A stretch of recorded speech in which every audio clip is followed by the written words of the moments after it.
Таеквондогийн байгалийн цом тэмцээн жилээс жилд улам үргэлжин тэлж байна. Энэ жил тус тэмцээн Оросын холбооны улсын 25 бүс нутгаас 800 тамирчин оролцлоо. Тамирчин бүр бүхнээ зориулан тэргүүн байрын төлөө өрсөлдлөө.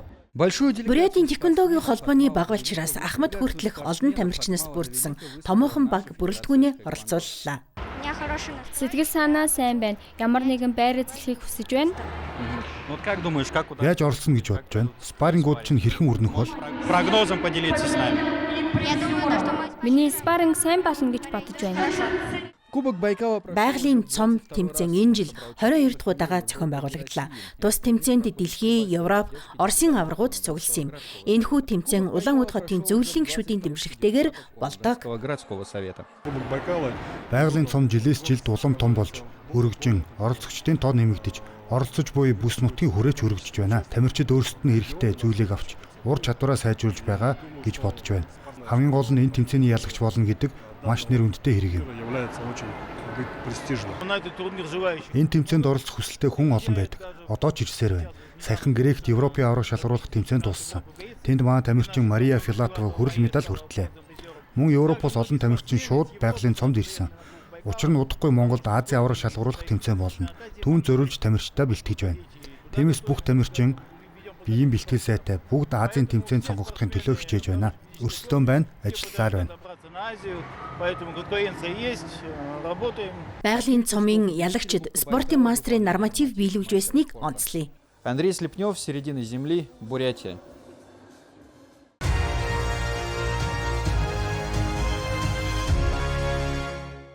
Семен Киселёв бол Эрхүүгийн Суворовын цэргийн сургуулийн 2 дугаар дамжааны сурагч. Маргааш тэрний хувьд онцгой өдөр. Залуу хүү ялалтын баярт зориулсан ёслолын жагсаалд анх удаа оролцсон. Тэр ихэд догдолж байгаагаа нуулгүй хэлж байна. 5 дугаар сарын 9 бол манай Баатарын гэр бүлийн хувьд хамгийн чухал баяр. Семен бол цэргийн угсаа залгамжлагч юм. Миний өвөө авгаа эх орны дайны фронтуудад дулдаж байсан. Берлин хүртэл явсан. Маань ч цэргийн хүн. Миний хувьд энэ мөч маш чухал юм. Учир нь би жагсаалын игнэнд алхахдаа өвөө аав хоёрынхоо явсан замаар явж байгаа юм шиг мэдэрдэг. Өмнө нь төв талбай дахь ёслолын жагсаалд зөвхөн ахлах дамжааны Суворовчууд оролцдог байв. Харин энэ жил өөр шийдвэр гарчээ. Тэд өөрсдийн парадыг сургуулийн жагсаалын талбай дээр зохион байгуулсан байна.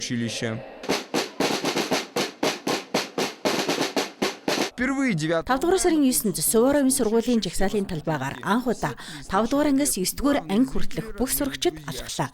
Энэ бол нийт 300 кадет. Гол үзэгчид нь тэдний гэр бүл, найз нөхөд байв.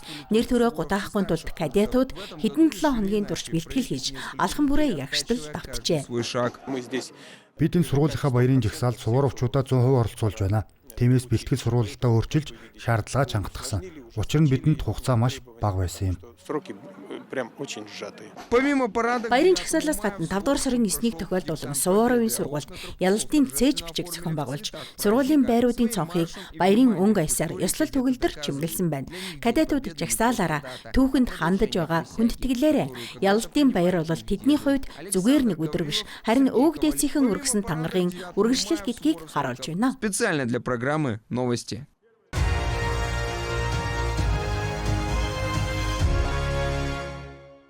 Ариал Востокос судалгааны аяллаагийн голын урсгал даган хэдэн 10 км-ийг ардаа орхижээ. Юрий Скоробогатов аялал гарахын өмнө хамгийн ойр дотны хүмүүстэйгээ уулзгаар Сухотинад төр саадсан байна. Санаа зовлгүй явах яаж шуухан яваа бол шүн хүйтэн байна шүү дээ. Бүх зүйлийг нь хянсан, цүнхийг нь хамтдаа бэлдсэн. Гэр бүлээсээ удаан хугацаанд хол байх нь. Николаевск на Амуре хүртэлх аялал бараг 100 хоног үргэлжилнэ. Замын зарим хэсэгт усан спорт сонирхогчид тэдэнтэй нэгдэх юм. Штагаас Юрийтэй хамт 3 хүн хөдөлжээ. Вячеслав Сретенск хүртэл явахаар төлөвлөж байна. Өвлийн турш явахыг хүсч мөрөөдөн суулаа. Би аялах дуртай хүн. Харин Юрий бол туршлагатай аялагч. Миний найз нөхөр юм. Путь обещает быть Туулах зам амаргүй байх нь тодорхой. Гол мөрөнд чулуу таарах, усны эргүүлэгт татагдах, эсвэл эргийн бут сөөгөнд тэглэх эрсдэл бий. Елена эргээс холдож амжаагүй шахан байдал гүйхэн хэсэгт суучихжээ. Ер нь ус бахтай газрыг урсгалаар нь мэдэж болдогч. Ингодо голын ус булангартай учраа туршлагатай сабсёр пинкчч ялгахад амаргүй байв. сабсерферу. Хөлөөнд орохыг үнэхээр хүсээгүй. Аль болох болгоомжтой гаргах гэж оролдсон болохоор удаан нацалтлаа. Ус ийм хүйтэн байгаагүйсэн бол гараад сапа татаж гаргаад цааш явах байсан. Ветер пути Салхи харин аялагчдын талд байлаа. Хүн өөрөө даруул мэд болж араас нь үлээх салхи хурд нэмдэг. Гэвч салхины чиглэл өөрчлөгдөхөд Юри салан дээрээсээ хөмөрчээ. Открыл сезон купательный. Усанд орох удирлаа нээчлээ. Тийм ээ, ерөнхийдөө гайгүй. Зүгээр ачаатай сапа эргүүлэх хэцүү байсан. 3-4 дахь оролдлогоор л чадлаа. Харин даарсангүй. Хуурай усны зориултын хувцсын ачаар харагдлаа. Костюм спасает. главное удовольствие. Аяллаа хамгийн сайхан нь зам өөрөө юм. Суурин газрууд усан дээрээс огт өөрөөр харагдана. Ариал Востоко судалгааны аялал эхэлсэн тухай мэдээ хурдан тархаж, нутгийн иргэд эрэг дээр гарч ирэн аялагчдад эдээ ундаа өгч аян замын ерөөл ургаж байв. Зам зур шууд ч олноор таарна. Буднаас захлаа нугас нэгж өмнөдөөс ирсэн хар камарант шууд тэнгэрт эргэлдэнэ. С юга черные бакланы. Вот мы идем даже не Бид гребя. явсаар байна. Бүр сэлүүрдэгч үгүй урсгал өөд өөрөө аваад явж байна. Үнэхээр сайхан байна. Тэнгэр цэлмэг байна. Суугаад л байглаа мэдэрч таашаал авч явнаа. Юрий Скоробогатов Юри Скоробогатов анхдагч Пётр Бикетовын замаар явж байна. Тэрээр Алс орнуудын гол мөрнүүдээр 3800 км туулах юм. Дэлхийн дээд амжилтад бүртгүүлэх зорилготой энэхүү өргөн цар хүрээтэй аяллыг зохион байгуулахад Ариал уул уурхайн компани дэмжлэг үзүүлжээ. компания Ареал. Флору, фауну Дальнего Востока. Тэр ургамал амтны аймгийг харж нийгмийн сүлжээгээрээ бидэнд заавал үзүүлнэ. Ерөнхийдөө их оронч үзэл алс орнуудыг сурталчлах нь энд шинэ хүмүүс ирэхэд нөлөөлнө гэж бодож байна. Тэд энд ийм тамирчид, ийм хүмүүс амьдардаг, мөн манайх шиг байгууллагууд ажилладаг гэдгийг мэдэх болно. И такие предприятия, как мы, работают. Юрийн тооцоолж байгаагаар цаашдын зам илүү хөнгөн байх ёстой. Ингодо голын ус хүйтэн болж байгаа бол Шилка хэдийн ус ихтэй маневр хийх зай хангалттай байна. Гэхдээ түүнд багч болов аз хүсгэд илүүдэхгүй. Земли Забайкальский край.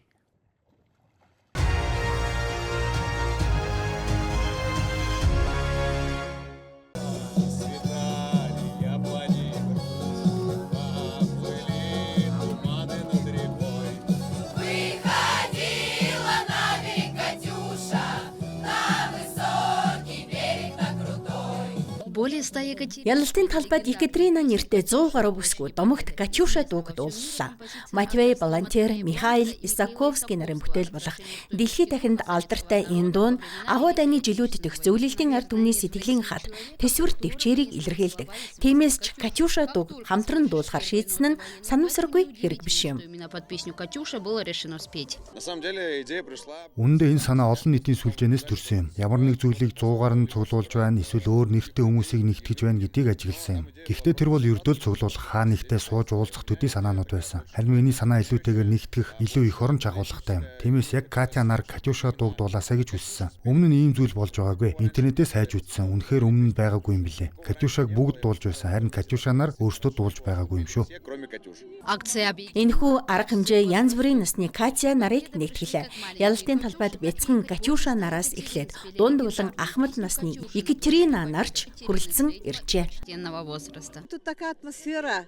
Энд бүрдсэн уур амьсгал сэтгэл хөдлөл үнэхээр мундаг байна. Маш олон Катюша ирлээ. Тун хөгжилтэй. Ийм мэдрэмжийг би удаан хугацаанд мэдрээгүй.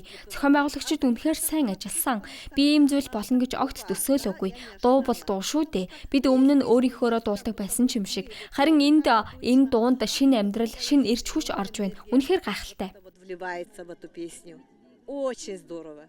Оросын алдарт Катюша дууны үгийг мэдэхгүй хүн бараг үгүй биз. Дайны үеийн энэ дууны эхний ая игшгэлэхэд л хүн бүрийн санаанд танил өгсөн шууд орж ирдэг. Катюша эрэг дээр гарч ирлээ. Өндөр, огцом эрэг дээр. Өсвөр үеийн бас нэгэн төлөөлөл энэ арга хэмжээнээс хоцорсонгүй. Олон нийтийн хамтын дуулал болохыг мэдээд бяцхан Катя ээжтэйгээ хамт ялалтын талбайд иржээ. Ээж надад ийм флешмоб болно гэж хэлсэн. Би шууд зөвшөөрөөд мэдээж би дуулна. Бас бүжиглэн гэж хэлсэн. Энд бас маш олон Катя байгаа болохоор бүгд Катя гэж дуутахад яг хин нь очих ёстой нь ойлгомжгүй болчихдог. Намайг дэмжих баг ирнэ. Аав, эмээ, ээж ирнэ. Якутск бол тус арга хэмжээ зохион байгуулсан 2 дахь хот боллоо. Энээс өмнө Катя нар Красноярск хотод дуулсан бөгөөд тэд 2 хоногийн дотор 100 бүсгүйг нэгтгэж чаджээ. Охид бүсгүйчүүд арга хэмжээ эхлэхээс өмнө бие биенээ таньдгүй байсан ч цаашдын тоглолтын төлөвлөгөөг хэдийн ярьж эхэлсэн байна. Хэрэгтэй бол заавал зохион байгуулнаа. Одоо манай чатад 260 хүн байна. Бид энэ хүмүүсийг ням гаргаш өнөөдрийг хүртэл цуглуулсан. Өнөөдөр ч хүмүүс нэмэгдсээр байна. Маш олон хүн нэмэгдсэн.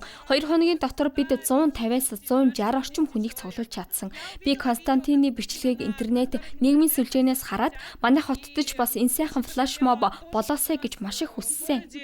100 Катюша арга хэмжээ Орос орон даяар үргэлжилнэ. Москва, Санкт-Петербург, Тюмень болон бусад хотын Катя нарч нэгдэх юм. 5 дугаар сарын 9-нд Екатеринануудын найрал дуу өмнөд тойргийн төв болох Краснодар хотод ихшэглэнэ.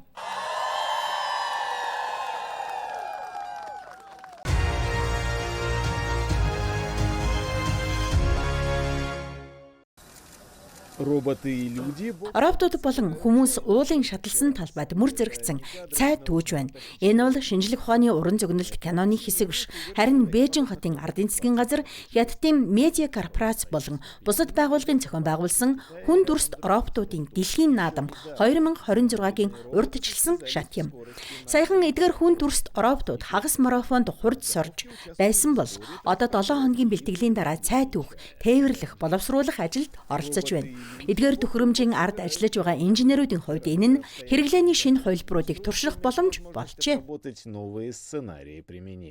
Энэхүү практик туршилтад оролцсон роботуудыг сургах хувилбаруудыг өргөжүүлэх боломж олголоо. Бид робот гар ашиглах шинэ боломжуудыг олж харсан. Үүний зэрэгцээ цаашид сайжруулах орон зай байгааг ч ойлголоо. Тухайлбал цай түүх явцад роботын хурааны хүрэлцэх талбайтай холбоотой асуудлууд илэрсэн.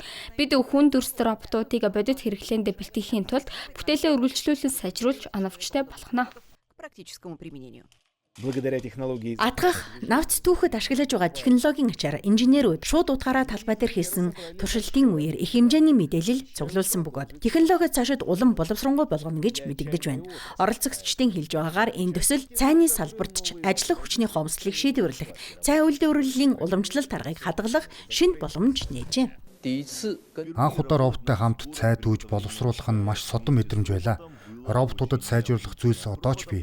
Гэхдээ ирээдүйд тэд илүү боловсронгуй болно гэдэгт бид итгэлтэй байна. Температур, чийгшил, цаг хугацааг хянах чиглэлээр тэр биднээс давж гарах бүрэн боломжтой. Они имеют все возможности превзойти нас. Напомню, всемирный. Сануулгад зохион байгуулагчдын мэдэгдэж байгаагаар хүн дүрст роботуудын дэлхийн наадмын гол оролцогчд нь хүн дүрст роботууд байдаг. Дэлхийн анхны цогц спортын тэмцээн юм. Тус наадмыг 2025 оноос зохион байгуулж эхэлсэн. Энэ жил 8 дугаар сард болох үндсэн наадмын өмнө улс орны өөр бүс нутагт урьдчилсан шатны цуврал арга хэмжээ зохион байгуулж байна. Эдгээр шатны хүрээнд роботууд тусгай даалгавар гүйцэтгэж уламжлалт соёл, байгаль орчны хамгаалал, үйлдвэрлэл болон үйлчилгээний салбарт ашиглах шинэ боломжуудыг харуулж байна. Үндсэндээ энэ нь тэдний шинэ сорилтод дасан зохицох, даалгаврыг бие дан гүйцэтгэх, бодит үйлчилгээ үзүүлэх чадварыг иж бүрэн шалгаж байгаа хэрэг юм. Уг төсөл нь хүн дүрст роботуудыг үйлдвэрлэл болон өдөр тутмын амьдралд ашиглах боломжийг харуулж байна.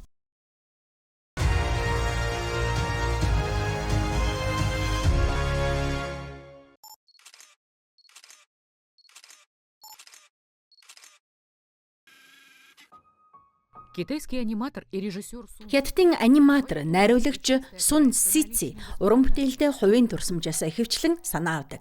Түүний игч богино хэмжээний кино бол энэний тод жишээ юм. Гэр бүлийн тухай өгүүлэх энэ бүтээл нь түүнд 2020 онд Оскарын шагналд нэр дэвших боломж авчирчээ. на премию «Оскар» в 2020 году.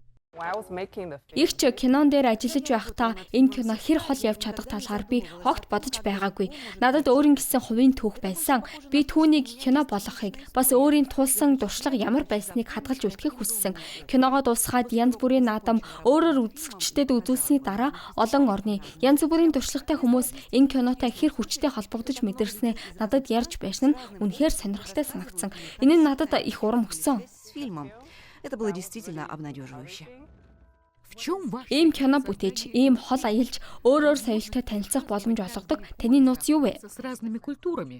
Би үүнийг зүгээр л үнэнч байдал гэж хэлнэ. Аливаа бүтээлийг хийхэд сэтгэлээсээ хандах үнэнч чанар хамгийн чухал гэж би боддог. Кинонд дохоо бэлэгдэл соёл зан заншил нь миний онцгой анхаарсан зүйл байгаагүй. Үнэн дээр би хүний сэтгэл хөдлөлийн тухай ярих хүсдэг.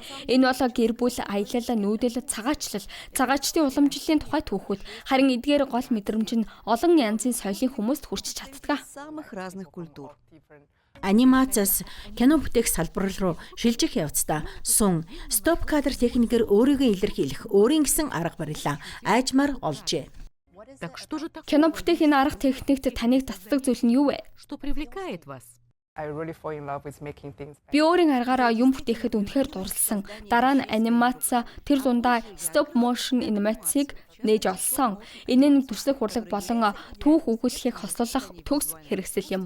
И повествование историй. Гэхдээ стоп кадр бол удаан нямбай ажиллагаа шаарддаг үйл явц. И кропотливый процесс. Итак, сколько Стоп кадр гормоор 1 минутын анимац хийхэд танд хэдэн өдөр шаардлагатай байдаг вэ? режиме стоп-кадра? Нэг л кадр авахын тулд хэдэн цаг зарцуулдаг үе ч байсан. Тийм ээ, ганцхан кадр. Тэгээд тэр үед хэдэн мянган кадртай кино хийж болно гэж төсөөлөхөд үнэхээр хэцүү байсан. Гэхдээ ийм үйл явц эхлээд намайг төвчээртэй болгож нарийн зүйлд анхаарахад сургасан. Харин дараа нь бүтээж байгаа түүхэд дөрүүдтэй жинхэнэ утгаараа шингэхэд тусалсан гэж боддгоо. Которых я создаю. Хятадаас Америкийн нэгдсэн улс хүртэлх өөр соёлын туршлага түүний уран бүтээлийн үнцгийг бүрдүүлжээ. Как жизнь? Энэ хоёр улсад амьдарсан туршлага таны бүтээлийн хэм маяг гоо зүйд хэрхэн нөлөөлсөн бэ?